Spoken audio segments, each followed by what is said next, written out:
গাইবান্ধায় আন্তর্জাতিক মানবাধিকার আইন সহায়তা প্রদানকারী সংস্থা ত্রিবার্ষিক সম্মেলন অনুষ্ঠিত হয়েছে।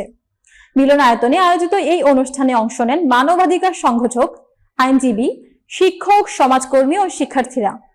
সম্মেলনে বক্তারা মানবাধিকার সুরক্ষায় আইনি সহায়তা, নারীর অধিকার, শিশু নির্যাতন প্রতিরোধ, সংখ্যালঘু জনগোষ্ঠীর নিরাপত্তা এবং ডিজিটাল নিরাপত্তার গুরুত্ব নিয়ে আলোচনা করেন।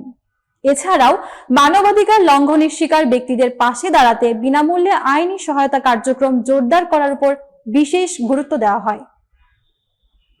উক্ত অনুষ্ঠানের সভাপতির বক্তব্যে গাইবান্ধা জেলার সভাপতি শামীম আল শাম্য বলেন, আইন সহায়তা মানুষের মৌলিক অধিকার, যা রাষ্ট্র ও সমাজের সকল নাগরিকের যৌথ দায়িত্ব। প্রধান অতিথি হিসেবে কেন্দ্রীয় চেয়ারম্যান মোহাম্মদ মাহমুদুল হাসান মাহমুদ বলেন, মানবাধিকার সুরক্ষার শুধুমাত্র রাষ্ট্রের দায়িত্ব নয়, সমাজের প্রতিটি নাগরিকেরও দায়িত্ব। বিশেষ অতিথি আব্দুর রশিদ বলেন, আইন সহায়তা কার্যক্রমকে তৃণমূল পর্যন্ত পৌঁছে দিতে সম্মিলিতভাবে কাজ করতে হবে।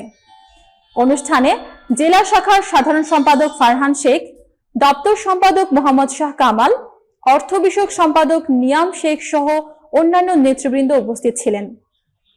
সম্মেলনের সমাপ্তিতে মানবাধিকার রক্ষায় গুরুত্বপূর্ণ অবদান রাখা একাধিক সংগঠক ও সমাজকর্মীকে সম্মাননা প্রদান করা হয়।